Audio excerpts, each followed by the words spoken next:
Here is how to download and install Among Us on your PC or laptop.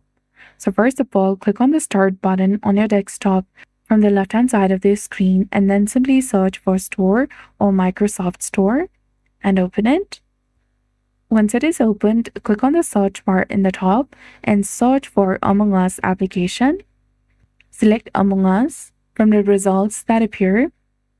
Now you'll get two different options to download and install Among Us, which is Play with Game Pass if you have a Game Pass, and another option is buy for $4.99. If you have a Microsoft Game Pass, you can get it for free. Click on the buy button to purchase the game, and after purchasing, click on install, and the game will then download to your computer. So that's it. I hope you found this video helpful. If you did, please like, share, and subscribe. Thanks for watching. We'll see you again in the next one.